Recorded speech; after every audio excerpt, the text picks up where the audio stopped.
40 سال تک نظر واپس نہیں آ سکے گی، یوں نہیں کر سکے گا، ایسے نہیں کر سکے گا، ایسے نہیں کر سکے گا۔ 40 سال صرف دیکھتا رہے گا، دیکھنے کی لذت بڑھتی جائے گی، بڑھتی جائے گی۔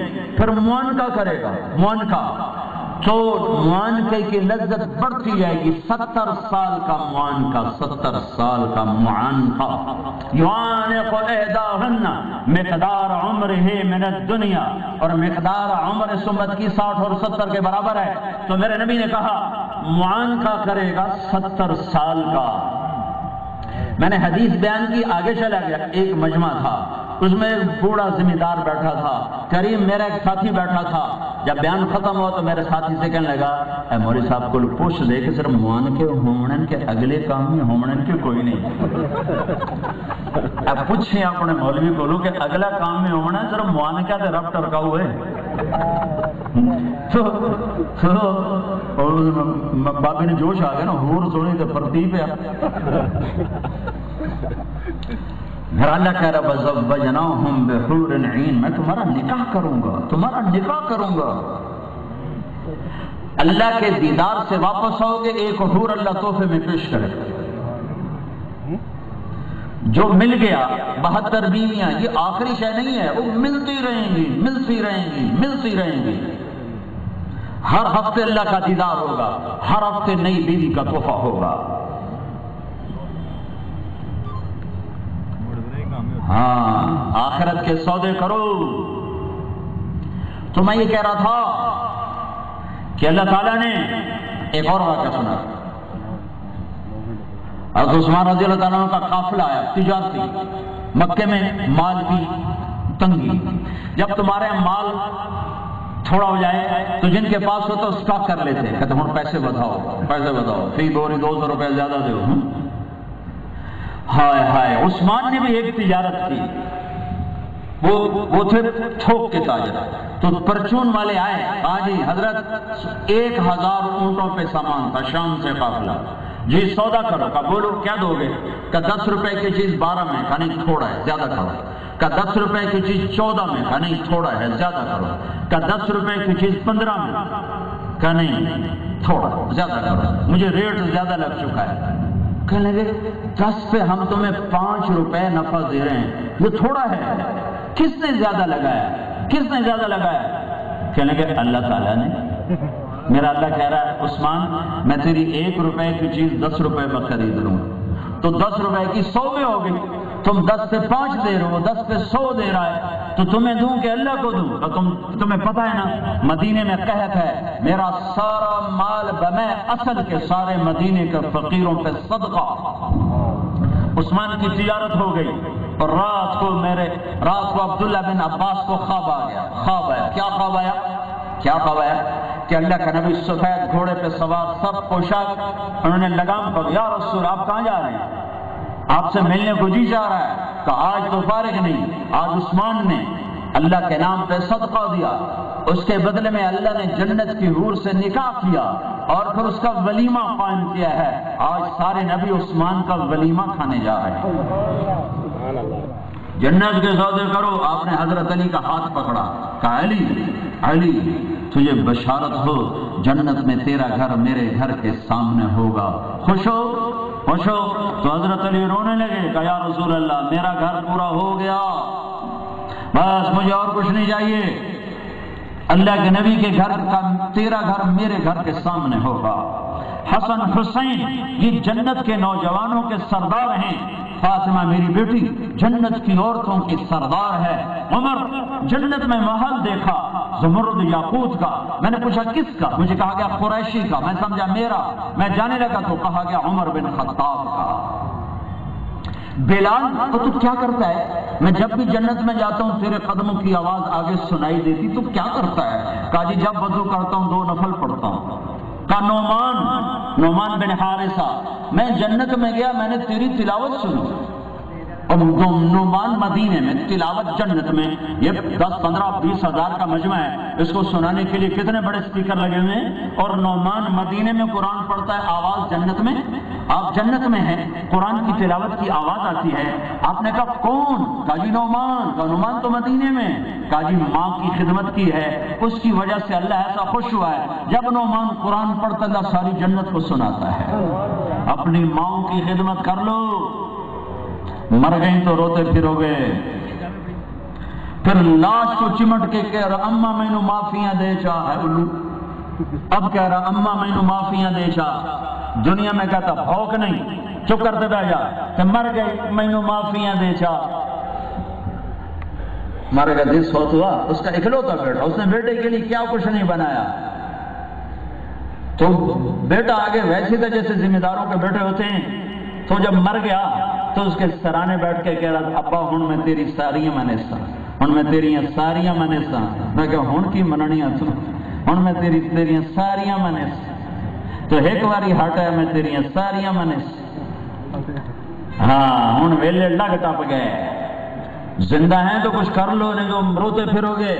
میرے نبی نے فرمایا کاش میری ماں زندہ ہوتی، اگر وہ زندہ ہوتی اور میں عشاء کی نماز کے لیے مصلی پہ ہوتا اور میں سورت فاتحہ شروع کر چکا ہوتا اور ادھر سے میرے گھر کا دروازہ کھلتا اور میری ماں کہتی محمد، تو میں نماز توڑ دیتا، میں کہتا جی اماں جان لبیک یا اماں، میں نماز بعد میں پڑھوں گا، پہلے آپ کی سنوں گا۔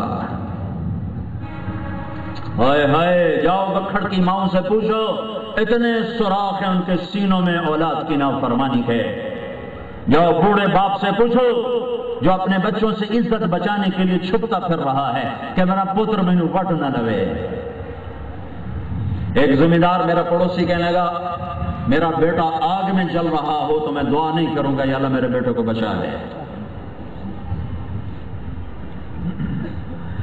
ہے دیہاتوں میں تو علم نہیں ہوتا، پر شہر بھی آج یہی حال ہے، ماں باپ کو ایسے پڑھتے ہیں جیسے کاٹ کھائیں گے۔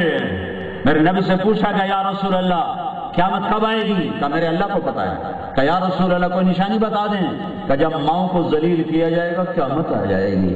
جب گکھڑ میں ماں ذلیل ہوگی، جب گجرانوالہ وزیر آباد میں سیالکوٹ میں ماں ذلیل ہوگی، جب گجرات میں ماں ذلیل ہوگی تو رب قیامت کو قائم کر دے گا۔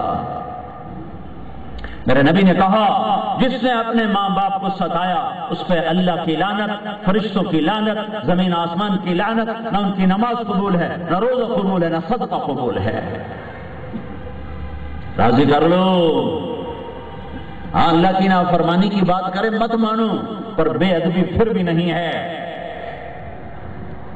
اخلاق کا جنازہ نکلا ہوا ہے، طلبہ علماء بھی ہیں۔ میں اپنے گاؤں میں تھا، ہمارے پاس ایک چھوٹا سا غریب 2 ایکڑ ٹوٹل اس کی زمین، اس نے خود رمبی چلا چلا اپنے بچے کو پڑھایا، اپنے گھر کو پالا۔ 2 ایکڑ میں کیا بچتا ہے؟ سینکڑوں ایکڑ میں گزارا مشکل ہو رہا ہے۔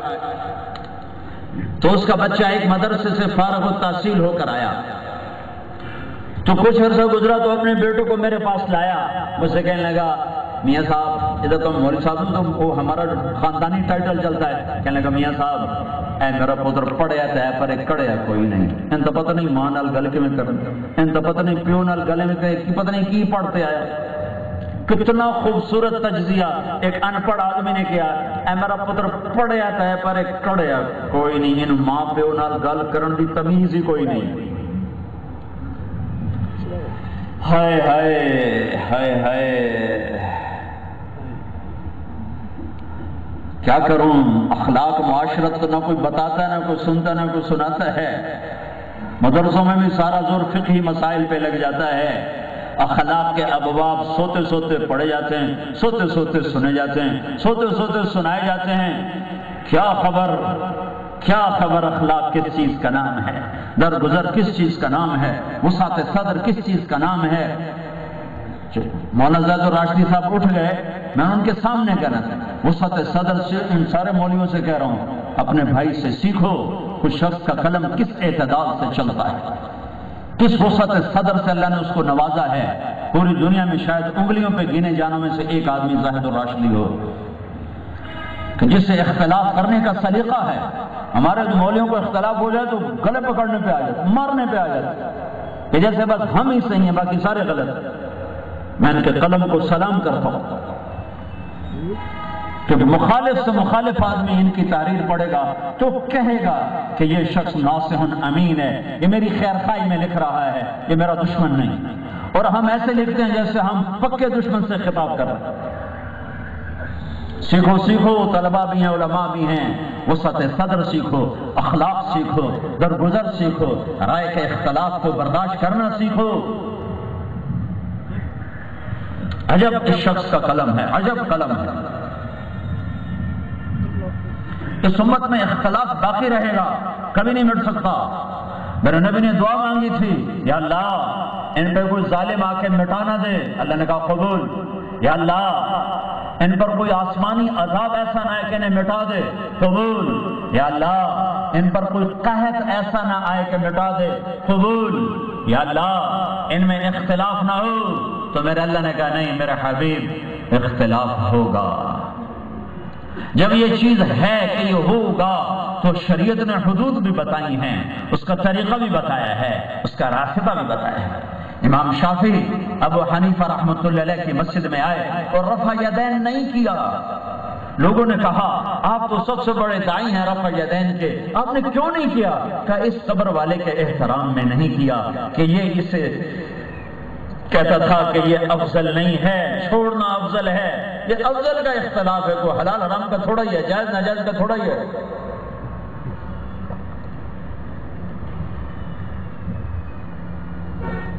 تو شریعت نے امت بنو امت. تم دیکھتے نہیں ہو کہاں ہم پہنچ چکے ہیں. آگ ہی آگ ہے، خون ہی خون ہے. یہ وقت ہے فرقہ واریت میں بٹنے کا، یہ وقت ہے ایک دوسرے کی پگڑی اچھالنے کا. امت بنو امت بنو امت بنو امت بنو. اختلاف کو برداشت کرو، وسعت صدر پیدا کرو. اخلاق سنو، سارے دین کا خلاصہ میں نے نکالا ہے. پتہ نہیں غلط ہے صحیح ہے، انشاءاللہ صحیح ہوگا. دین عبادت سے شروع ہوتا ہے اور اخلاق پہ جا کے مکمل ہوتا ہے. اور اس کے لیے دو حدیثیں میرے سامنے آئی ہیں، تین. ایک میرے نبی نے کہا دنیا سے جاتے ہوئے الصلاۃ وما ملکت ایمانکم، عبادت اخلاق. اے میری امت نماز نہ چھوڑنا، اے میری امت غریبوں سے اچھا سلوک کرنا. عبادت اخلاق، عبادت سے شروع ہوتا ہے، اخلاق پر مکمل ہوتا ہے. بنی الاسلام علی خمس، اسلام کی بنیاد 5 باتیں. 5 باتیں اسلام کی بنیاد 5، کلمہ نماز روزہ حج زکات. تو بنیاد ہے، تو بنیاد تو گھر کی ہوتی ہے اور گھر جا کے چھت پہ مکمل ہوتا ہے. تو میں اس کو ڈھونڈتا رہا کہ چھت کہاں سے لاؤں، چھت کہاں سے لاؤں. تو مجھے ایک حدیث ملی، تو مجھے چھت مل گئی. انما بعثت لاتمم مکارم الاخلاق. اے میری امت میں تمہارے اخلاق کو مکمل کرنے کے لیے بھیجا گیا ہوں. بنیا اسلام کی ابتدا، اتمم اسلام کی انتہا. یہ بنیاد عبادت سے بنتی ہے اور چھت اخلاق سے بنتی ہے. میرے بھائیو اخلاق سیکھو، ماں سے بولنا سیکھو، باپ سے بولنا سیکھو، بیوی سے محبت بھرا بولنا سیکھو. میرے نبی کا کہا بہترین مسلمان وہ ہے جو بیوی سے اچھا سلوک کرے. اور میں سب سے اچھا سلوک کرتا ہوں اپنی بیوی کے ساتھ. اور پھر عورتوں سے کہا میری شریعت میں سجدہ ہوتا تو میں عورت سے کہتا خامد کو سجدہ کرے. ہاں درگزر، معاف کرنا، چھوٹا بن جانا، حسن سلوک. ایک نوجوان آیا کہ حضرت میاں بیوی کا جھگڑا رہتا ہے، کوئی تعویذ دو. میں کہا تعویذ بیوی تے اثر کرتا ہی کوئی نہیں، کتوں دوں. بیوی کو بیوی سے جوڑ بٹھانا ہے تو اخلاق اچھے کرو. اخلاق، زبان کا بول میٹھا بناؤ، زبان کا بول میٹھا بناؤ. تمہارا گھر آباد ہوگا. عورت کو باندھی نہ سمجھو، نوکرانی نہ سمجھو، کسی کی بیٹی ہے. تم نے اپنی بیٹی کو ایک دن روانہ کرنا ہے. یہ یاد رکھو کسی کی بیٹی ایک بول پر تمہارے گھر اپنی عزت لے کر آ گئی ہے. اب تم کہتے ہو جا گھروں پیسے بھی لے آتے، فریج بھی لے آتے، موٹر بھی لے آتے. لعنت اللہ کی بھی برسی ہوگی اور مخلوق کی بھی برسی ہوگی جو اتنے مقدس رشتے کو پیسوں پہ بیچ دیتے ہیں. تیرے پہ دیتا تو کچھ ہے نہیں. تیرے کو جتنا تو کوئی ہے نہیں، جس نے تجھے بیٹی دے دی اور تجھے کیا چاہیے؟ زمین اگر یہ جزا سزا کا جہان ہوتا تو ایسے لوگ زمین میں دھسا دیے جاتے۔ میں نے اسے کہا تو یہ کر، جب گھر جائے تو 2-4 لقمے بیوی کو ہاتھ سے کھلا دینا۔ بیوی کو مسلوں سے نہیں رام کیا جاتا، بیوی کو اخلاق سے رام کیا جاتا ہے۔ کچھ دن گزرے اس کا فون آیا، میں نے ویسے ہی پوچھ لیا وہ میرے والا کام کیا تھا؟ کہنے کا نہیں۔ میں نے کہا کیوں؟ کہنے کا شرم آتی۔ تو میں نے کہا لڑتے ہوئے شرم نہیں آتی؟ لڑتے ہوئے شرم نہیں آتی؟ کمزور ذات سے لڑتے ہو۔ میں نے کہا جاؤ یہ کام کرو پھر مجھے فون کر کے بتاؤ۔ تھوڑی دیر گزرے اس کا فون آیا کہ حضرت مولوی صاحب کمال ہو، کیوں ہوا؟ کہ میں نے اس کے منہ میں نکمہ ڈالا، اس کا منہ کھلا ہی رہ گیا، ایسے ہو گیا حیران۔ کہیے تمہیں سبق کس نے پڑھا؟ کہ مولوی طارق جمیل نے کہا اللہ اس کا بھلا کرے، اس کے بچوں کا بھلا کرے جس نے تمہیں انسان بننا سکھایا۔ گھر آباد ہو گیا۔ گزشتہ رات، گزشتہ سے پیوستہ رات مجھے جاپان سے ایک فون آیا، ایک آدمی کو آدھا گھنٹہ بات کی کہ میرا گھر اجڑ گیا ہے، کاش میں نے تیرا بیان 5 سال پہلے سنا ہوتا تو میرا گھر نہ اجڑتا۔ میں بیوی پہ ہاتھ اٹھاتا تھا، میں اسے مارتا تھا، میں اسے گالیاں دیتا تھا۔ وہ جاپان ہے، وہ اپنے بچے بھی لے گئی، خود بھی لے گئی، آج 1 سال ہو گئے، مجھے اس کی کچھ خبر نہیں وہ کہاں چلی گئی۔ مولوی صاحب یہ تمہارا قصور ہے کہ تم دیر سے تم نے مجھ تک اپنی بات کو پہنچایا ہے، یہ تمہارا قصور ہے کہ تم نے دیر کے بعد ہم تک بات کو پہنچایا ہے۔ کاش میں نے یہ بیان 5 سال پہلے سنا ہوتا تو میرا گھر نہ اجڑتا۔ میں نے بیوی کو نوکرانی سمجھا، میں نے اسے کسی کی بیٹی نہ سمجھا، کسی کی بہن نہ سمجھا۔ آج میرا سب کچھ اجڑ چکا ہے، میری دنیا تاریخ ہو چکی ہے۔ ہاں یہ بڑے دکھی مسائل ہیں جو ممبر سے بیان نہیں ہوتے ہیں، اور یہ گھر گھر میں آگ لگی ہوئی ہے۔ مسلم شریف کی روایت ہے شیطان روزانہ کچہری لگاتا ہے۔ ہاں بھائی، اپنے شیطانوں سے پوچھا کیا کیا کیا کیا کیا کیا؟ کہتا ہے زنا کروایا، شراب پلوایا، مثال دے رہا ہوں، یہ کروایا وہ کروایا۔ آگے شیطان کہتا ما صنعت شیئا ما صنعت کشن۔ ایک شیطان کھڑا ہو کر کہتا جناب میں نے میاں بیوی کو لڑوایا، کہا شاباش پتر کم تو کر کے اور آ جا۔ اس کو گلے سے لگاتا ہے، اس کو اپنے پاس بٹھاتا ہے، کہتا کام تو کر کے آیا ہے۔ شرابی کی شراب اس کی ذات تک، زانی کا زنا اس کی ذات تک، بے نمازی کی غفلت اس کی ذات تک، میاں بیوی کی لڑائی خاندانوں کو آگ لگا دیتی، نسلیں بگڑ جاتی، اولادیں بھٹکے ہوئے راہی کی طرح ہو جاتی ہیں۔ خاندان کو بچانے کے لیے قرآن نے کتنی آیات اتار دی ہیں۔ یہ زبان کا بول میٹھا کرو، یہ ناگن بھی ہے، پھول بھی ہے، یہ زہر بھی ہے، یہ تریاق بھی ہے، یہ شہد بھی ہے، یہ زہر بھی ہے۔ اگر تم نے اسے میٹھا کر لیا تو دنیا تمہارے قدموں پہ جھکے گی، تم نے اسے زہریلا کر لیا تو تم ماں باپ کو بھی ڈسو گے، اولاد کو بھی ڈسو گے، بیویوں کو بھی برباد کرو گے، اور آگ جہنم بھی تمہارا استقبال کرے گا۔ میرے نبی نے فرمایا سب سے زیادہ جہنم میں گرانے والی یہ زبان ہے، یہ آپ نے معاذ بن جبل سے فرمایا معاذ افلا انبئک بملاک الامر کلہ، معاذ تمہیں سارے دین کا بادشاہ بتاؤں؟ اجل یا رسول اللہ۔ تو میرے نبی نے زبان باہر نکالی، مجھے دیکھو، جیسے معصوم بچے کو سمجھایا جاتا ہے معاذ جس کے ہاتھ میں قیامت کے دن علماء کا جھنڈا ہوگا، معاذ اسے قابو میں رکھو۔ اور مولوی کو 2 چیزیں قابو میں رکھنے کی ہیں، ایک قلم ایک زبان۔ عوام کے ہاتھ میں قلم کو، مولوی کو 2 چیزوں میں قابو رکھنے کی ضرورت ہے، ایک قلم پہ قابو رکھے، ایک زبان پہ قابو رکھے۔ اس کا قلم بڑا قیمتی ہے، یہ چلا تو آج تک دین موجود ہے، یہ نہ چلتا تو دین کیسے باقی ہوتا؟ حق و باطل میں نکھیڑا کیسے ہوتا؟ بدعت اور سنت میں فرق کیسے ہوتا؟ صحیح اور خطا میں فرق کیسے ہوتا؟ زبان کو قابو میں رکھو. کہا یا رسول اللہ زبان کے بول پر پکڑے جائیں گے. کہا ابن جبل ثقلت کا امو کا ابن جبل. ابن جبل میں تو تمہیں بڑا سمجھدار سمجھتا تھا، یہ کیا کہہ رہے ہو؟ تمہیں خبر ہے وَهَلْ يَكُبُّ النَّاسَ فِي نَارِ جَهَنَّمَ إِلَّا حَصَائِدُ أَلْسِنَتِهِمْ. تمہیں خبر ہے سب سے زیادہ جہنم میں گرانے والی زبان ہوگی، زبان. یہ دین آج محفوظ ہے. میرے رب کی قسم ایک ایک شے اس کے پیچھے ایک سلسلہ ہے، سلسلہ.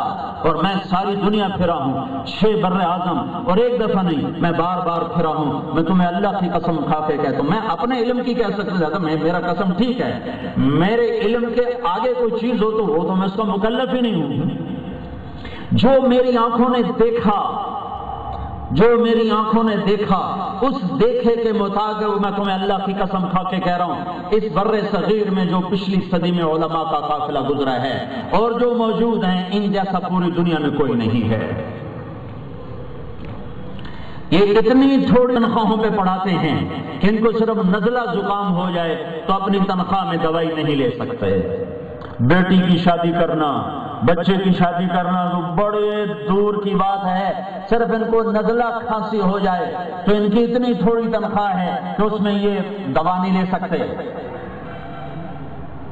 گوشت کھانا، مرغے کھانا، یہ تو ویسے مولوی حلوے بڑے کھاتے ہیں. آپ کھاندے آپ ان بدنام سانو کر دیں. اس بیچارے کو کبھی مفت مل جائے تو کھا لیتا ہے، خود پکانے کے تو پیسے ہی نہیں ہوتے. یوں چٹائیوں پہ زندگی گزار دینا. میں ایک مدرسے میں گیا تو وہاں وہ حفظ کا مدرسہ تھا، تو بڑا ہال تھا، تو 200-250 بچہ زور سے پڑھ رہا تھا. تو میں 5 منٹ بھی نہیں بیٹھا، اٹھ کے باہر نکل آیا. تو میں نے وہ قاری صاحب سے کہا تیرے ظرف کو سلام کرتا ہوں، تو روزانہ 8 گھنٹے یہاں گزارتا ہے شور میں 5 منٹ نہیں بیٹھ سکا. اور اس قاری کی تنخواہ پوچھی تو وہ تو دال بھی نہیں کھا سکتا، اس دوائی تو بڑی بد، دال بھی نہیں کھا سکتا. اتنی تھوڑی تنخواہ پر اتنا بڑا مشاہدہ. پھر تم لوگوں کی گالیاں الگ، مولوی کی جاندے نے، قاری کی جاندے نے. قیامت کے دن مولویوں سے کہتا ہوں ان کی ملامت کی پرواہ نہ کیا کرو. عدل العوادل حول قلب الطائه وهوى الاحبه منه في سودائه القلب اعلم يا عذول بدائه واحق منك بجفنه وبمائه فمن احب لعاصينك في الهوى قسما به وبحسنه وبهائه. تو فیصلہ تو آگے ہوگا، حشر کا دن آئے گا، جنت جہنم آ گئی، میرا اللہ بھی آ گیا، عرش بھی آ گیا، فرشتے بھی آ گیا، ترازو بھی آ گیا، میزان بھی آ گیا، صراط بھی آ گیا. میرے اللہ کا اعلان ہوگا این الفقہاء این الائمہ این المؤذنون. علماء کدھر ہیں؟ مسجدوں کے امام کدھر ہیں؟ اذان دینے والے کدھر ہیں؟ یہ 3 آ جاؤ بھائی. ان 3 طبقات کو آگے بلایا کہ تم ادھر ممبروں پر بیٹھو، تمہارا کوئی حساب نہیں. مجھے حساب لینے دو ان چودھریوں کا، شیخوں کا، نوابوں کا جو پیسے پہ غرور کرتے تھے. آج دیکھو میں ان کے ساتھ کیا کرتا ہوں. 2 منٹ بیچارہ امام مسجد لیٹ ہو جائے تو ایسی اس کی بےزتی کر کے اس کے ہاتھ میں پکڑا دیتے ہیں جیسے چپڑاسی ہے. امام نہیں ہے، چپڑاسی ہے. اور وہ اللہ کے گھر کو آباد کرنے کے مستی میں وہ ذلت بھی سہتا ہے، پستی بھی سہتا ہے. پوری دنیا میں اتنی تھوڑی تنخواہوں پہ گزارا کرنے والے اور یوں اللہ کے پیغام کو سینے سے لگانے والے پوری دنیا میں میں نے کوئی نہیں دیکھا. اور بتاؤ، یہ ایسے طالب علم میں نے ساری دنیا میں نہیں دیکھے جو 8 سال مدرسے کی دال پہ بیٹھے رہتے ہیں. ہم جب رائے میں پڑھتے تھے تو وہ لڑکے کہتے ہیں غوطہ لگاؤ بھائی، غوطہ لگاؤ، دال کا دانہ ڈھونڈو کدھر ہے، دال کا دانہ ڈھونڈو کدھر ہے، غوطہ لگاؤ. اس میں رائمنڈ میں بڑا فقر تھا، کسی مدرسے میں ایسا فقر نہ دیکھا جو رائمنڈ کے مدرسے میں دیکھا جب میں جو میں نے وہاں 8 سال پڑھا ہے. کہا بھائی غوطہ لگاؤ بھائی، غوطہ، دال کا دانہ کدھر ہے. تو تھوڑی سی فراخی آ گئی، کیا 6 مہینے کدو پکتے 6 مہینے گاجر، ویک ویک کدواں دا منہ ساڈا منہ ٹوٹ جاندا ہے، جو نام مراد ہن بس ہوئی کر کدو ہی روز 6 مہینے گاجر 6 مہینے کدو، ہم خود ہی کھا یا اللہ کوئی اچھا کوئی ہوٹل بھی پیسے جیب میں ہوتے تھے، کوئی ہوٹل نظر آئے تو روٹی کھا لے، ہوٹل بھی کوئی نہیں ہوتا تھا باہر، کوئی کدو کھاونا ہے۔ مہمان کہتے سبحان اللہ کتنے برکت والا کھانا، میں کہتا 3 دن رہ کے دیکھو پھر تم پتہ یہ برکت والا ہے کہ ہیٹھا لاندا نہیں تو ستا ایک ٹائم کھایا تو تشکیل ہوئی جاؤ گے، ذکر فکر سے پکا ہوا بھائی، ذکر فکر سے مصیبت سمجھنا 8 سال کدو کھاتے تھے گاجر کھاتے، ایسے طالب علم پوری دنیا میں کوئی نہیں کہ یہ اتنی مشقت کی زندگی گزار کر اللہ کے دین کو سیکھ رہے ہیں۔ یہ الگ بات ہے کہ ہم انہیں وہ نہ دے پائے جو دینا چاہیے تھا، نہ ان طلبہ کی قربانی میں کوئی کمی نہیں۔ تو بر صغیر میں جب 1857 میں مکمل طور پر اسلامی سلطنت گر گئی تو 1834 میں لارڈ میکالے آیا تھا یہاں نظام تعلیم کو مرتب کرنے کے لیے، اور پھر 1857 کی جنگ آزادی ہوئی تو شکست ہو گئی۔ اللہ کا نظام تھا، قوموں کا زوال دن 2 دن میں نہیں ہوتا، صدیوں پہ ہوتا ہے، اور چند افراد کی قربانیاں قوموں کو بھنور سے نہیں نکالتی۔ جب مجموعہ خراب ہوتا ہے تو پھر افراد کی قربانی اللہ کے یہاں قبول ہوتی ہے، لیکن بھنور سے نکلنے کے لیے ایک مجموعے کو تیار کرنا پڑتا ہے، تب جا کر بھنور سے کشتی نکلتی۔ تو یہ قربانیوں کی بے مثال تاریخ ہے۔ یہ تو نام لے لیا کہ میر جعفر نے غداری اور منگال چلا گیا۔ میر جعفر دیگ کا ایک دانہ تھا، سنو دیگ کا ایک دانہ تھا، ساری دیگ ایسی تھی۔ اور وہ دکن میں میر صادق اور میر غلام علی لنگڑا انہوں نے یہ کر دیا، انگریزوں سے ملے گا، وہ 2 دانے تھے دیگ کے، دیگ ساری ایسی تھی تقریباً۔ اور دلی میں رجب علی خان اور نجف علی خان اور مرزا الہی بخش اور نواب شجاع الدولہ، یہ 4-5 آدمی انگریزوں سے ملے، یہ بھی ساری دیگ کے دانے تھے، دیگ ساری خراب ہو چکی تھی۔ قوموں کے زوال چند لوگوں کی برائی سے نہیں آیا کرتے، قوموں پہ زوال اس وقت آتا ہے جب اکثریت نافرمان ہو۔ انہلک وفینا الصالحون، میری ماں عائشہ نے پوچھا یا رسول اللہ نیکوں کے ہوتے ہوئے بھی ہلاک ہو جائیں گا؟ نعم اذا کثر الخبث، جب گناہ غالب آئیں گے نیکوں کے ہوتے ہوئے ہلاک ہو جائیں گے۔ لیکن انگریز کی پوری سازش تھی کہ یہاں اسپین بنا دینا ہے، اسپین 800 سال حکومت کرنے کے بعد وہاں 8 مسلمان بھی باقی نہ بچے، ایسا نظام بنا دیا انہوں نے۔ 50 سال تک کتب خانے جلتے رہے، اتنی کتابیں چھوڑ گئے تھے مسلمان، 50 سال تک کتب خانے جلتے رہے۔ اور پھر ایک وقت ایسا آیا کہ اسپین میں 8 مسلمان باقی نہ رہے۔ اس سے زیادہ طاقتور حکومت تھی انگریز کی کہ یہاں بھی وہی کر دیا جائے اور ایک نہ چھوڑا جائے۔ چند فقیروں کو خیال آیا کہ اب تو جان کے سودے کرو اور چٹائی کے اوپر بیٹھو، پیٹ پہ پتھر باندھو۔ جنوں کے شہر میں سر بیچتے تھے مفت دیوانے، ادا کرنے یہی خوش رسم ہم بازار میں آئے۔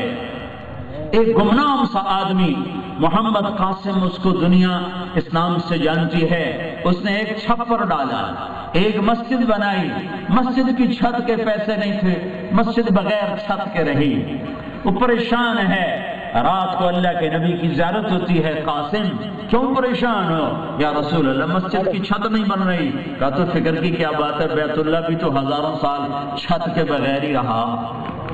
بیت اللہ پہ چھت پڑی میرے نبی کے زمانے میں، جب میرے نبی کی عمر 35 سال، 4000 سال کے بعد بیت اللہ پہ چھت ڈالی قریش نے، جب حتیم کو باہر کیا اور اس کو مربع شکل بنا کے اوپر چھت ڈالی ہے، اس سے پہلے چھت کے بغیر تھا۔ دیوبند کی چھوٹی سی بستی میں ایک انار کے نیچے محمود استاد تھا، محمود شاگرد تھا، انہیں نہیں پتا تھا کہ یہ الف با تا تھا میں کیا تاریخ چھپنے والی ہے اور کیا آگے ہونے والا ہے۔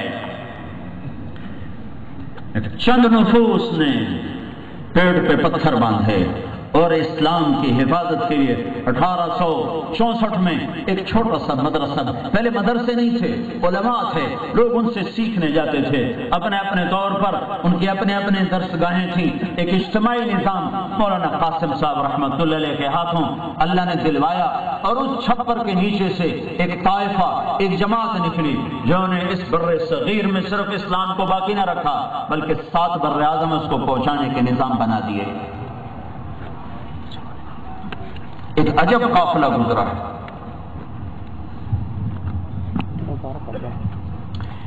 ایک ہمارے بھائی کہنے لگے تم تو اللہ کے رسول کو نہیں مانتے، میں نے کہا تو اور کس کو مانتے؟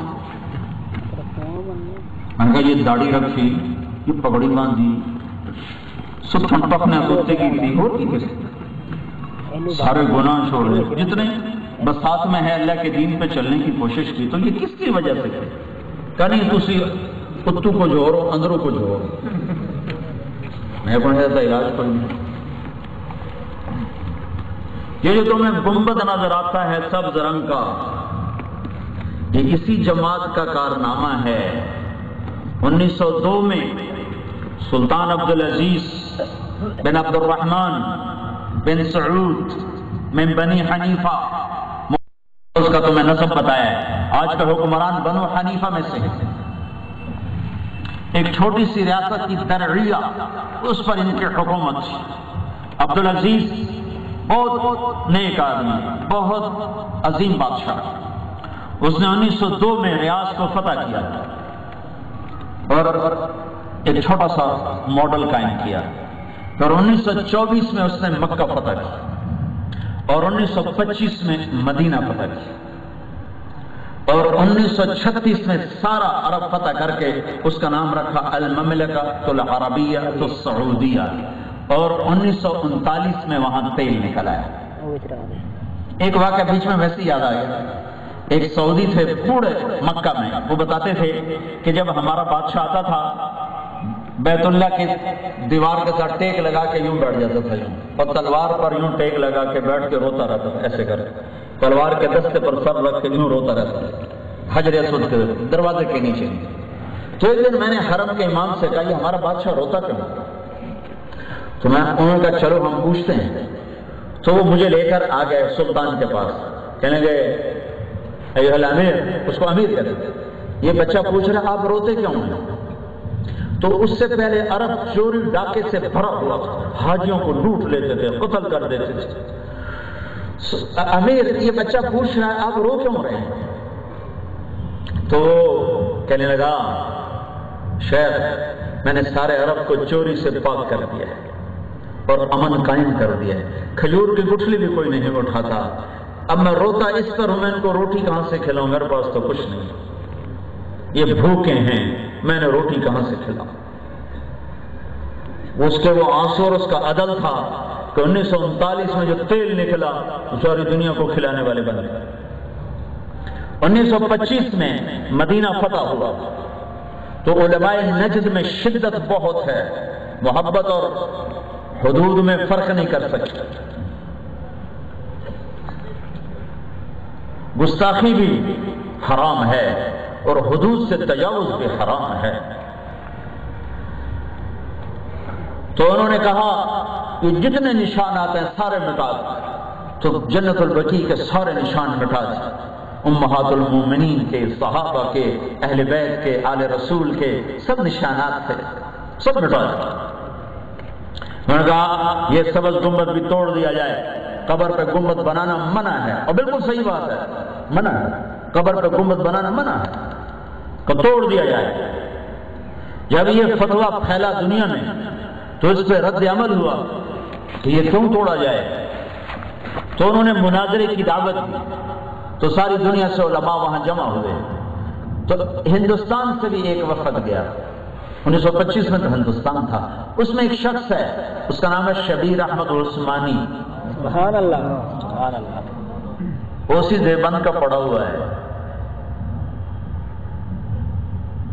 جب آپس میں گفتگو ہوئی بھائی ہمارا مترجم، ہمارا متکلم کون ہوگا، تو ترک علماء بھی تھے، عراق سے بھی تھے، دوسری جگہوں سے بھی تھے، شام سے بھی تھے، ان کا ہمارا ترجمان شبیر احمد ہوگا۔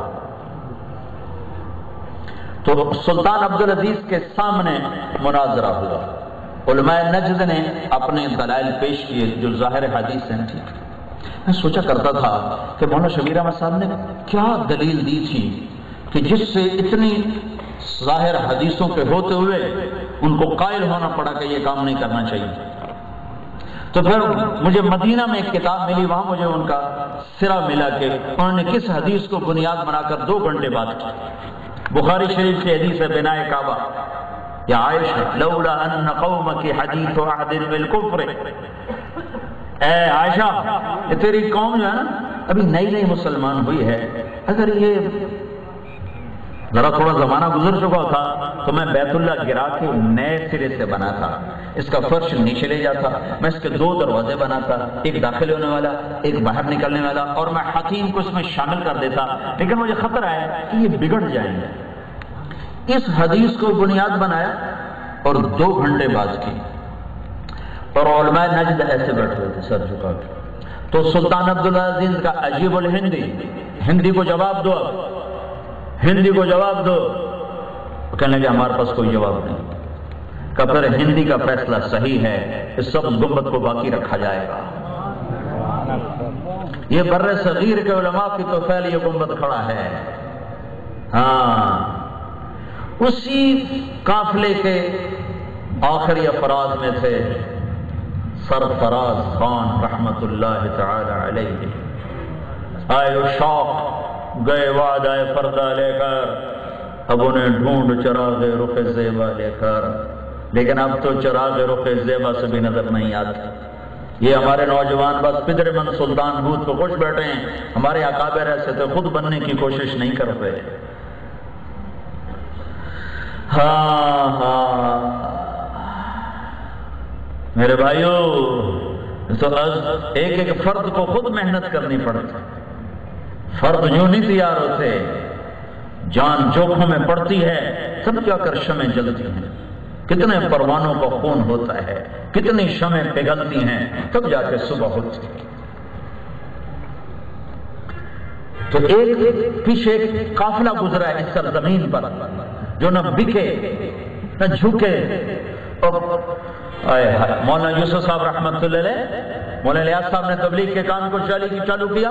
مولانا یوسف صاحب نے فرمایا اب ہمارے گھر میں فاقہ ہوتا تھا، کوئی مہمان عورت ملنے آتی تو میری ماں مجھے کمرے میں بند کر دیتی تھی کہ میں کسی عورت کے سامنے روٹی نہ مانگ لوں اور ہمارے فاقے کا بھید نہ کھل جائے، بھید نہ کھل جائے۔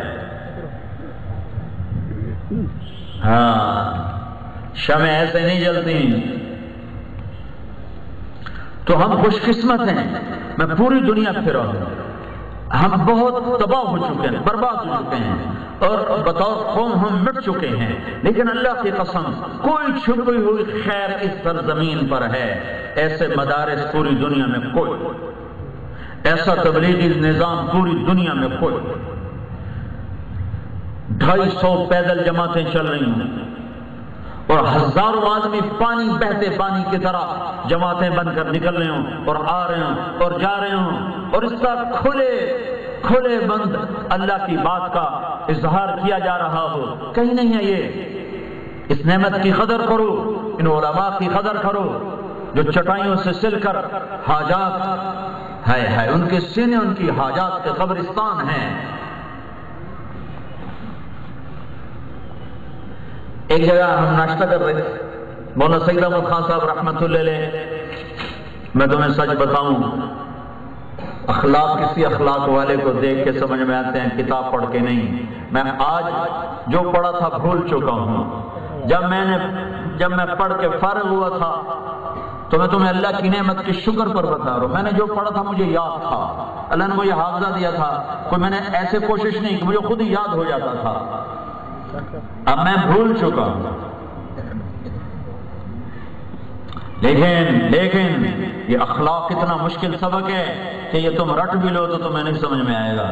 کسی اخلاق والے کو دیکھو گے تو تمہیں پتہ چلے گا کہ اخلاق کیا چیز ہے۔ 16 سال ہو گئے تھے تبلیغ میں پھرتے ہوئے، مولانا سعید خان صاحب کے ساتھ پہلے سفر کے بعد مجھے محسوس ہوا کہ میرے اخلاق بگڑے ہوئے، مجھے ٹھیک کرنے کی ضرورت ہے۔ دل بغض سے بھرا ہوا، زبان غیبت سے بھری ہوئی، نظر اوروں کے عیب دیکھنے پر لگی ہوئی، اس کو کوئی برائی سمجھا ہی نہیں جاتا، نہ دینی حلقوں میں نہ دنیاوی حلقوں میں۔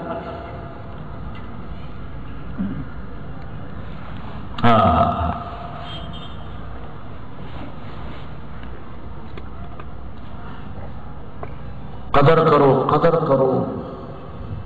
بہت عجب اللہ نے ہمیں دیش دیا ہے، اور بڑے عجب لوگ اللہ تعالیٰ نے ہمیں دیے ہیں۔ باقی کمیوں سے پاک کون ہو سکتا ہے؟ کمیوں سے کون پاک ہو سکتا ہے؟ اب تم ان کو جنید بغدادی کی شکل میں دیکھنا چاہو تو یہ تو نہیں ہو سکتا۔ ایک آدمی نے مامون رشید سے کہا تو کیسا خلیفہ ہے؟ عمر بھی تو خلیفہ تھا۔ تو وہ مامون بڑا سمجھدار تھا، کہنے لگا تو عمر کے عوام ابو ہریرہ تھے، تم پہلے ابو ہریرہ بنو میں عمر بن جاؤں گا، تم تو بدماش رہو اور مجھے عمر بناؤ۔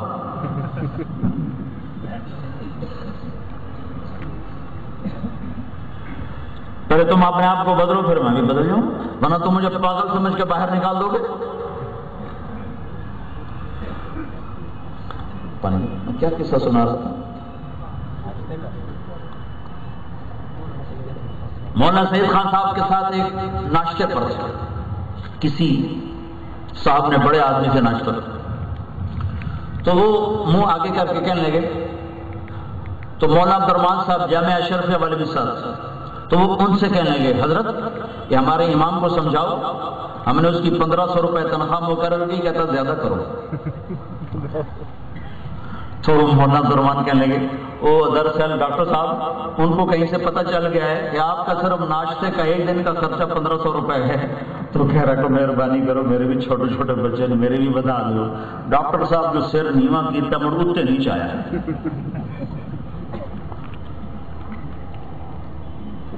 اتنی تھوڑی تنخواہوں میں پستے رہنا۔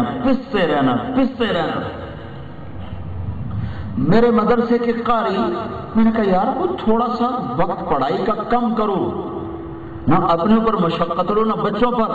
کہتا جی پھر کام پورا نہیں ہوتا۔ اللہ، میں نے تو کہا کہ جی ٹھیک ہے جی، شکر ہے، بڑی مہربانی، مطلب آپ نے ہمارے لیے آسانی کر دی۔ میرے جی میں یہ تھا، یہ کہیں گے جی ٹھیک ہے جی انشاءاللہ ہم کر لیتے ہیں، جو ہمیں بھی تھوڑی آسانی ہو جائے، لڑکوں کو بھی ہو جائے۔ وہ آگے مجھے کہتے ہیں جی پھر کام پورا نہیں ہوتا۔ اللہ اکبر۔ اور یہ لاکھوں روپے کی تنخواہیں لینے والے یہ لوٹ گئے سارا ملک، کنگال کر دیا ساری انسانیت کو، سارے ملک کو۔ اور یہ چند کوڑیوں پہ ساری زندگی گزارنے والے تمہیں ساری دنیا میں ایسے لوگ نہیں ملیں گے۔ قدر کرو۔ گھٹیا سے گھٹیا مسلمان کی بھی کمی نہ دیکھو۔ ہمارے جاننے والے تھے بڑے تاجروں کے اونچ نیچ ہوتی ہے، پتہ نہیں کیا کیا گھپلے ہوتے ہیں۔ وہ عصر کی نماز کے لیے امام کے پیچھے کھڑا ہو کر تکبیر پڑھ رہا ہے، اللہ اکبر اللہ اکبر اللہ اکبر اللہ اکبر، اور گرا اور مر گیا۔ ایسی موت آپ آ جاتی ہے۔ تو میرا تو مستقل موضوع ہے، کسی کی کمی نہ دیکھو، کسی کی کمی نہ دیکھو، پتہ نہیں میرے رب کو کس کی کیا ادا پسند آ جائے۔ ہاں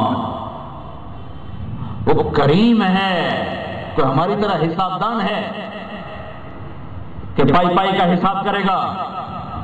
رحمت کے بہانے، بخشش کے بہانے تو اللہ کے بندوں پر نظریں مت اٹھاؤ، انگلیاں مت اٹھاؤ، زبان مت لمبی کرو۔ دھن رے دھنی اپنی دھن، پرائی دھنی کا پاپ نہ بن، تیری روئی میں 4 بنولے، سب سے پہلے ان کو چن۔ اپنے عیب دیکھو، تمہیں سارے اچھے نظر آئیں گے، اوروں کو عیب دیکھو گے اپنے آپ کو حاجی بغدادی سمجھو گے، اور سنو، ایک تکبر پیسے کا ہوتا ہے، ایک تکبر نیکی کا ہوتا ہے۔ نیکی کا تکبر پیسے کے تکبر سے زیادہ ہوتا ہے۔ اللہ کا شکر ہے ہم ایسے ایک آدمی، تم حیرت کی بات بتاؤں، کہتا میرے کوئی عیب دکھاؤ، میرے کوئی عیب دکھاؤ، اللہ اکبر، نبی بن گیا، میرے کوئی عیب دکھاؤ، اللہ اکبر۔ اور عمر وما ادراکم ما عمر، میرے بعد کوئی نبی ہوتا تو عمر ہوتا ہے، نبی کے پہلو میں جگہ پانے والا۔ اور ایک دفعہ مسجد میں داخل ہوئے تو آپ کے ادھر ابو بکر تھے، ادھر عمر تھے، تو آپ نے دونوں کے ہاتھ میں پکڑ لیے اور صحابہ سے کہا اس طرح قیامت کے دن ہم اٹھائے جائیں گے کہ میرے ادھر ابو بکر ہوگا اور میرے ادھر عمر ہوگا۔ وہ عمر حذیفہ کو بلا کے پوچھتا ہے میرا نام منافقوں میں تو نہیں ہے؟ میرا نام منافقوں میں تو نہیں ہے؟ اور وہ کہہ رہا ہے میرے ادھر کوئی عیب دکھاؤ، ہم بالکل ٹھیک ہیں، ہم بالکل ٹھیک ہیں۔ اتنا بڑا دعویٰ، علی علی، کون علی؟ جس کو میرے نبی نے کہا تیرا گھر میرے گھر کے سامنے ہوگا۔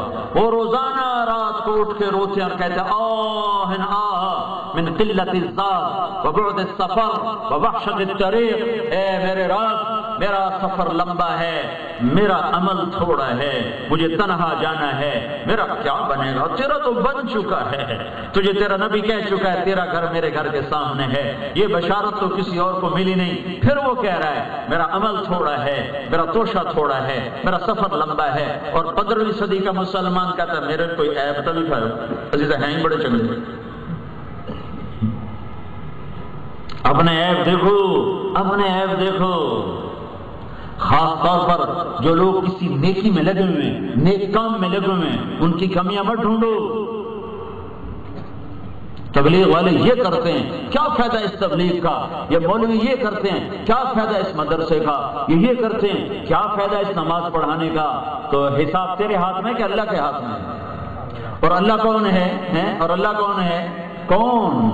تم نے جانا ہی نہ وہ کون؟ قارون زمین میں دھنس رہا تھا، قارون جس کے لیے قرآن نے خود 2 رکوع بیان کے، ایسا کمبخت، ایسا بدبخت، وہ زمین میں دھنس رہا تھا اور موسیٰ علیہ السلام کی منتیں کر رہا تھا مجھے معاف کر دو، مجھے معاف کر دو، اور پکڑو اور پکڑو اور پکڑو۔ جب وہ سارا زمین میں چلا گیا، او رب میرا سن بھی رہا ہے، دیکھ بھی رہا ہے۔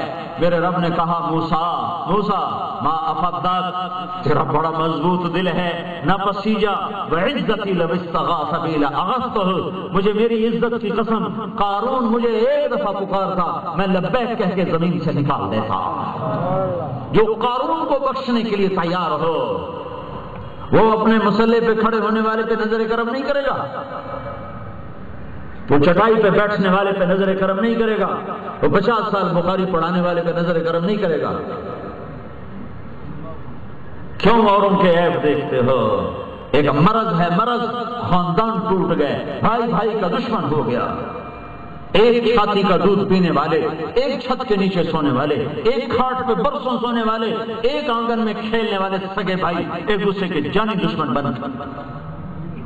یہ کیا اسلام ہے؟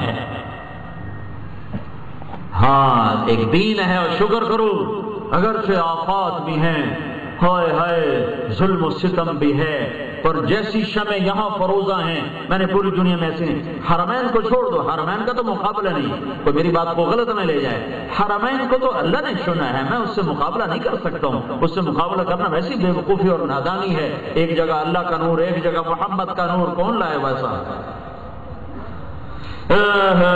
نسیمہ جانب بطحا گزر کن، ز احوال محمد را خبر کن، ببرئی جان مشتاقم دراجا، ہدائے روضہ خیر البشر کن، یا خیر من دفنت فی البقاء اعظمہ، فطاب من طیبہن القاع والاکم، بقاع اعظمہ فطاب من طیبہن القاع والاکم، نفس الفدا بقبر انت ساکن فیہ العفاف وفیہ الجود والکرم۔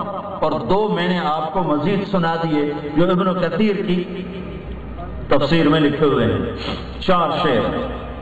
ایک بدو آتا ہے، آپ دنیا سے جا چکے ہیں، عاتبی رحمت اللہ علیہ قبر پر بیٹھے کچھ پڑھ رہے ہیں، وہ بدو اونٹنی کو بٹھاتا ہے اور قبر پہ آ کے کہتا ہے السلام علیکہ یا رسول اللہ، سلام پیش کرتا ہے، پھر کہتا ہے پھر کہتا ہے یا رسول اللہ آپ کے رب نے کہا ہے وَلَوْ أَنَّهُمْ إِذْ ظَلَمُوا أَنفُسَهُمْ جَاءُوكَ فَاسْتَغْفَرُوا اللَّهَ وَاسْتَغْفَرَ لَهُمُ الرَّسُولُ لَوَجَدُوا اللَّهَ تَوَّابًا رَحِيمًا کہ اے میرے نبی یہ اپنے پر ظلم کر کے آئیں، گناہ کر کے آئیں اور پھر معافی مانگیں اور تو سفارش کرے اور یہ معافی مانگے تو میں انہیں معاف کر دوں گا۔ یہ اس نے آیت پڑھی پھر کہنے لگا میں جیتوں کا مستغفرا لذنوبی، میں آپ کے پاس آیا ہوں اپنے گناہوں کو مانتا ہوں، معافی مانگتا ہوں۔ مستشفعا بک الی ربی، میں آپ کو اللہ کے دربار میں سفارشی بناتا ہوں کہ آپ کا رب میری بخشش کر دے۔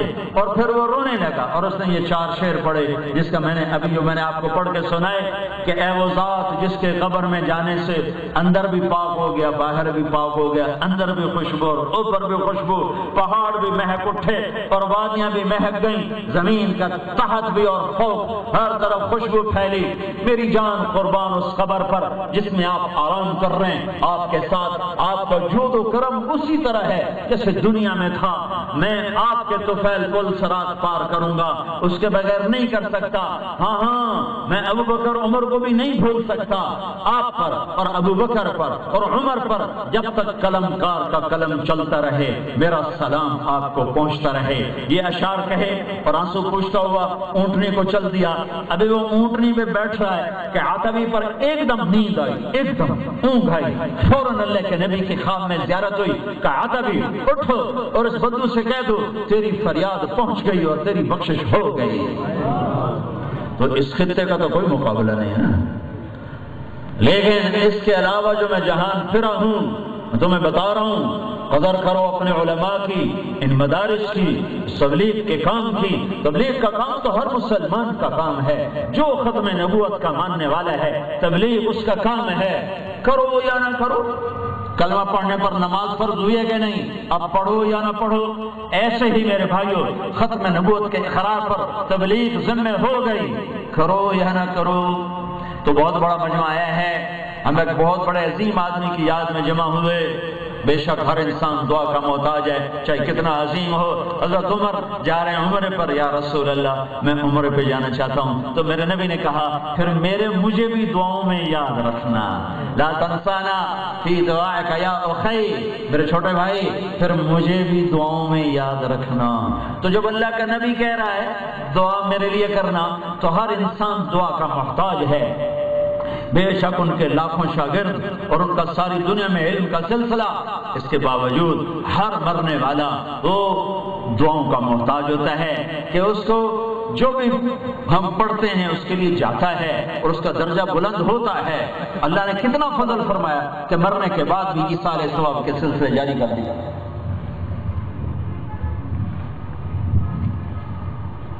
ایک آدمی نے کہا یہ ثواب تو پہنچتا ہی نہیں، میں نے کہا پھر جنازہ بھی نہ پڑھو، جدو ثواب کا پڑھتا ہی کوئی جنازہ ایویں جا کے سٹ دو تو ثواب تو پہنچتا ہی نہیں، میں نے کہا جنازہ کیوں پڑھ دو؟ میرے نبی نے کہا جس کے لیے 40 آدمی مل کے دعا کرنا ہے اس کی بخشش کر دے۔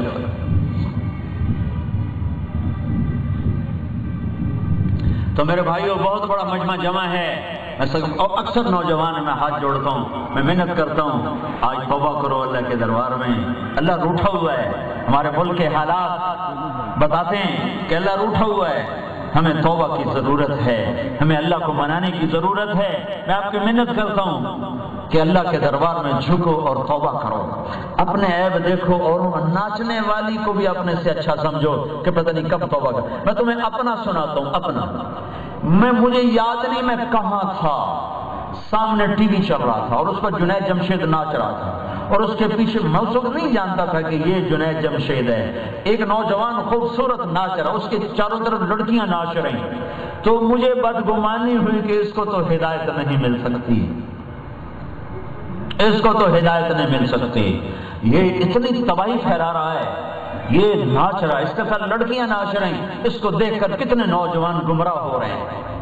میری اس بدگمانی پہ 6 مہینے نہیں گزرے تھے، 1997 کی بات بتا رہا ہوں کہ اللہ نے میں اس کو جانتا نہیں، مجھے ایک آدمی نے کہا آپ کو ایک گلوکار سے ملانا ہے، پاکستان کا بڑا مشہور گلوکار ہے، اور اللہ نے اس کو مجھ تک پہنچایا، مجھے اس تک پہنچا۔ میں کراچی گیا ہوا تھا، وہاں ملاقات ہوتی ہے، میں ان سے پوچھتا ہوں آپ کا کیا نام ہے؟ کہا جی میرا نام جنید ہے۔ میں نے کہا کیا کرتے ہو؟ کہا جی میرا موسیقی سے تعلق ہے۔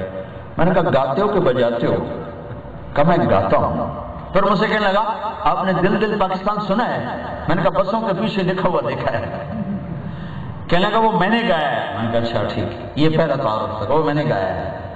اور پھر 6 سال بعد وہ آدمی اللہ کے نبی کے ممبر پر بیٹھ کے دعوت دے رہا ہے، جس کو میں کہہ رہا تھا اس سے ہدایت نہیں مل سکتی، اور یہ تو گمراہ ترین آدمی ہے۔ اللہ تعالیٰ نے ہدایت اللہ دیتا ہے، میرے ہاتھ میں ہوتا تو میرا سارا خاندان پہلے دین پہ ہوتا۔ سبب جس کو چاہے بنا لے، جس کو چاہے بنا لے۔ مجھے بدگمانی ہوئی تھی، اللہ نے مجھے ذریعہ بنایا، تو کسی ناچنے والے کو بھی برا نہ سمجھو، کسی ناچنے والے کو بھی برا نہ سمجھو، کسی سود خور شرابی جواری چور ڈاکو کو بھی برا نہ سمجھو، پتہ نہیں کب توبہ کر لے اور وہ اللہ کا بن جائے اور میں اس کو برا سمجھ کے اللہ کے پکڑ میں آ جاؤں۔ کون ہے تو میرے بندوں پہ انگلی اٹھانے والا، میرے بندوں پہ زبان کھولنے والا؟ حساب میں نے تیرے حوالے کیا ہے، میرے اللہ کے حوالے ہے۔ تو میرے بھائیوں، اللہ کی ناراضگی کو رضا میں بدلنے کے لیے ضرورت ہے کہ ہم توبہ کریں، توبہ کریں، علماء سے جڑو، مدارس سے جڑو، تبلیغ سے جڑو، اللہ والوں سے جڑو، ان کو غنیمت سمجھو۔ پوری دنیا میں یہ سرمایہ نہیں ہے، ایسا وافر سرمایہ پوری دنیا میں نہیں ہے۔ تو آج چلا 4 مہینہ تو سارا مجمع نہیں دے گا، لیکن آج ایک تشکیل تو میری مانو کہ یہاں سے توبہ کر کے اٹھو۔ بولو نیت کرتے ہو؟ نیت کرتے ہو پکی؟ تو سارے کہو یا اللہ میری توبہ، یا اللہ میری توبہ، ایک دفعہ پھر کہو یا اللہ میری توبہ، یا اللہ میری توبہ، ایک دفعہ پھر کہو یا اللہ میری توبہ۔ تیری بھی۔ کیا آسان کام ہے؟ ادھر تم نے دل سے کہا، ادھر اللہ نے کہا جاؤ میں نے سارے معاف کر دی، سبحان اللہ۔ چلو موج کرو۔ اب فرض چھوڑے ہیں، گناہ معاف ہے، قضا کیا کرنا ہے؟ علماء سے پوچھو۔ کسی کا حق مارا ہے، گناہ معاف ہے، اس کی ادائیگی کی کیا شکل ہے؟ علماء سے پوچھو، گناہ معاف ہو گیا۔ عبادت معاملات دونوں گناہ معاف، حقوق باقی، قضا باقی، گناہ معاف۔ یہ اتنا آسان کام ہے۔ تم کہتے ہو یا اللہ میرے شیطان نے کہا تیرے بندوں کو گمراہ کر کے چھوڑوں گا، لا ابرح اغوی عبادک، اور میرے رب نے کہا لا ابرح اغفر لهم ما استغفرونی، تو گمراہ کر اور میں جب تک وہ توبہ کرتے رہیں گے میں معاف کرتا رہوں گا، میں معاف کرتا رہوں گا۔ اچھا ایک اور مزے کی سنو، میں نے کہا یا اللہ میری توبہ، اور کہا جاؤ معاف، ٹھیک ہے میں نے 50 سال زندگی گزاری، 500 سال زندگی گزاری، 40 سال گزاری، 400 سال گزاری، جاؤ معاف۔ چلو معاف ہونا تو سمجھ میں آتا ہے، اسے اگلی سنو، اسے اگلی سنو۔ جب میں توبہ پہ پکا ہو جاتا ہوں تو پھر اللہ کہتا ہاں بھائی جو پیچھے گناہ کیے تھے سب نیکیوں میں لکھ دیے جائیں ہیں۔ اللہ نے آپ پہ کھاتا کھول دیتا، لوٹی مال ہوئے، لوٹی لوٹ سیل، حالانکہ لوٹتے آپ بیٹھے ہوتے ہیں، اتنے لکھا ہوتا لوٹ سیل، یعنی آؤ تو انہوں سے لوٹ لوی ہے، جڑا مال نہیں نا وکدا وہ لا دینے لوٹ سیل۔ بھائی یہ نال بھی تھوڑا بوجھ کپ لینا ہے، لوٹ تو میرے اللہ نے لگائی ہے، آؤ اللہ کے خزانے لوٹ لو۔ 100 سال کے گناہ کیے، پھر تم نے معافی مانگی، پھر تم پکے ہو گئے تو لگا ہاں بھائی جتنے گناہ کیے تھے نیکیاں، فَأُولَئِكَ يُبَدِّلُ اللَّهُ سَيِّئَاتِهِمْ حَسَنَاتٍ، گناہ کے نیکیاں لکھو۔ تو کہنے والا کہتا ہے یا اللہ یہ کیا؟ وَكَانَ اللَّهُ غَفُورٌ رَحِيمٌ، میں ہوں جو غفور الرحیم، میں نے تو یہ کرنا ہے، گناہ کے بدلے بھی نیکیاں لکھو۔ ایک فلمی اداکار تھا، اس نے اللہ کے فضل سے بہت سنے توبہ کی، تو وہ ایک دن مجھ سے کہنے لگا، اس کے 4 مہینے بھی لگ گئے، بیرون ملکوں کے سفر بھی ہو گئے، مجھ سے کہنے لگا اللہ کے فضل سے میری نیکیاں تم سے زیادہ ہیں۔ کہنے کا پتہ کیوں؟ میں نے کہا کیوں؟ کہنے کا میرے گناہ بہت زیادہ ہیں، وہ انشاءاللہ سب نیکیوں میں بدل گئے، لہذا میری نیکیاں تم سے زیادہ ہو۔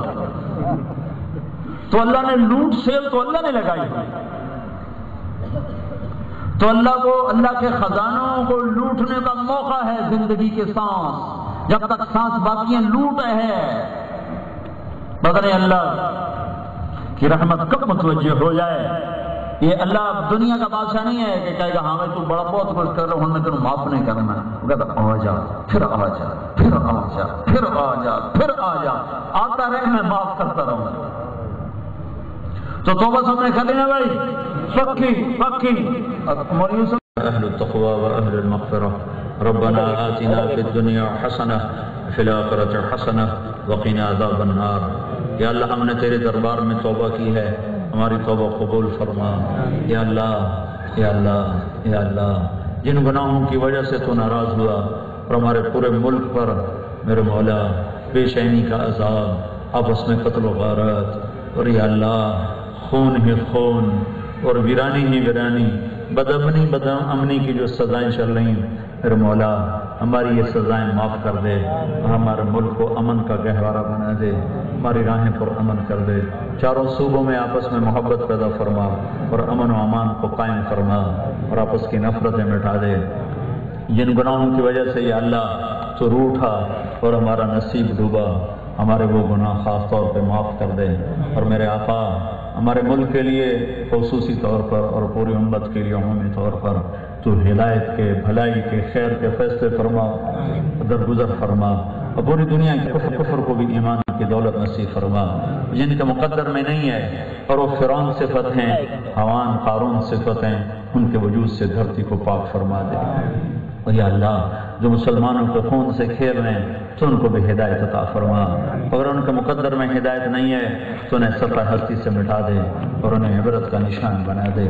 تو میرے آقا جو ہمیں ایمان پر آگے چلے گئے ان کے درجے بلند فرما، ان کی قبروں کو جنت کا باغ بنا، اور میرے مولا خاص طور پر تیرا نیک بندہ، تیرے علم والا بندہ، تیرے گھر کو آباد کرنے والا بندہ، تیرے علم کی درس گاہوں کو نصف صدی سے زیادہ آباد کرنے والا بندہ، وہ تیرے پاس پہنچ چکا ہے، اس کے صدقہ جاریہ لاکھوں شاگرد ہیں، پر پھر بھی ہر ایمان والا دعا کا محتاج ہے۔ ہم سب ان کے لیے ہاتھ اٹھاتے ہیں تو ان کے درجات کو مزید بلند فرما، مزید بلند فرما۔ تیرا اپنا فرمان پہنچا ہے کہ تو نے کہا علیت اللہ اعذب ابناء الثمانین، کہ یا اللہ تو خود اپنی قسم کھا کے کہتا ہے کہ میں 80 سال کا بوڑھا جب ایمان کے ساتھ آتا ہے تو میں عذاب دیتے شرماتا ہوں، تیرا وہ بندہ تو 90 سال پار کر کے تیرے پاس پہنچا ہے، تو ان کے درجات بلند فرما اور اعلی علیین میں مقام فرما، والسابقین اولین اہل علم علول علم کے ساتھ ان کا حشر فرما، ان کی اولاد کو ان کے لیے صدقہ جاریہ بنا، باپ والی صفات عطا فرما، باپ والا علم عطا فرما، باپ والی فراست عطا فرما، باپ والی قبولیت عطا فرما، آپس میں جوڑ و اتحاد پیدا فرما، ہمارے مدارس، ہمارے خانقاہیں، ہمارے مراکز تبلیغ، ان سب کی حفاظت فرما، ان سب کی حفاظت فرما۔ اے میرے آقا یا اللہ جن چیزوں سے تو راضی ہوتا ہے انہیں زندہ کر دے، جن سے تو ناراض ہوتا ہے وہ ہماری زندگی سے نکال دے، ہمارے بازاروں سے سود مٹا دے، جھوٹ مٹا دے، کھوٹ مٹا دے، ہمارے بادشاہوں کو رحم دل کر دے، ہمارے قاضیوں کو عادل بنا دے، یا اللہ ہمارے تاجروں مالداروں کو سخی بنا دے، دیانتدار بنا دے، ہمارے ذمہ داروں کو متواضع بنا دے، یا اللہ غریب پرور بنا دے، ہمارے غریبوں کو خوددار بنا دے، ہمارے نوجوانوں کو پاک دامن کر دے، ہماری عورتوں کو یا اللہ حیا والا بنا دے۔ اے کریم آقا ہمارے علماء کو ذکا اور فہم اور فراست عطا فرما، عوام اور علماء میں جوڑ پیدا فرما، اس دعوت کے کام کو سارے عالم میں زندہ فرما، حافظ آباد کے اجتماع کے لیے زمین تیار فرما، فضا مہیا فرما، پوری دنیا میں جماعتیں پھر رہی، جہاں جہاں پھر رہی ان کے ہر قدم میں ہدایت کے نقشے قائم فرما اور باطل کے نقشوں کو زیر و زبر فرما۔ اے کریم اللہ اگر ہدایت کا نظام میرے مولا ہماری محنت پہ تو نے چلایا پھر تو آگے کئی صدیاں بھی ہمیں اندھیرا ہی نظر آ رہا ہے، اور اگر تو نے اپنی رحمت کے فیصلہ کیا تو آنے والی صبح بھی ہدایت کا پیغام بن سکتی ہے۔ یا اللہ ہماری محنت کا انتظار نہ فرما بلکہ اپنے فضل سے ہدایت کی ہوا چلا، جیسے آج نافرمانی کی ہوا ہے ایسے ایمان کی ہوا چلا دے، ہمارے نوجوانوں کے دلوں میں قرآن اتار، ان کے ہاتھوں سے موسیقی کے آلات لے لے اور ان کے ہاتھوں میں قرآن پکڑا دے۔ یا اللہ انہیں موسیقی کی بجائے اپنے قرآن سے جی لگانے والا بنا، انہیں رقص گاہوں کی بجائے اپنے گھر کی طرف آنے والا بنا۔ اے کریم مولا میاں بیوی میں محبت پیدا فرما، اولاد کو ماں باپ کا فرما بردار بنا، ماں باپ کو اولاد کی تربیت کا علم عطا فرما۔ اے کریم اللہ یا اللہ یا اللہ یا اللہ جو کچھ تجھ سے مانگا ہے وہ بھی دے، جو نہیں مانگا اور بھلائی ہے اپنی شایان شان عطا فرما، اور یا اللہ جس شر سے پناہ مانگی ہے پناہ عطا فرما، اور جس شر کا ہمیں نہیں پتہ تجھے پتہ ہے ہمیں اس سے بھی پناہ عطا فرما۔ ربنا آتنا فی الدنیا حسنہ وفی الآخرۃ حسنہ وقنا عذاب النار، وصلی اللہ تعالی علی النبی الکریم، آمین برحمتہ۔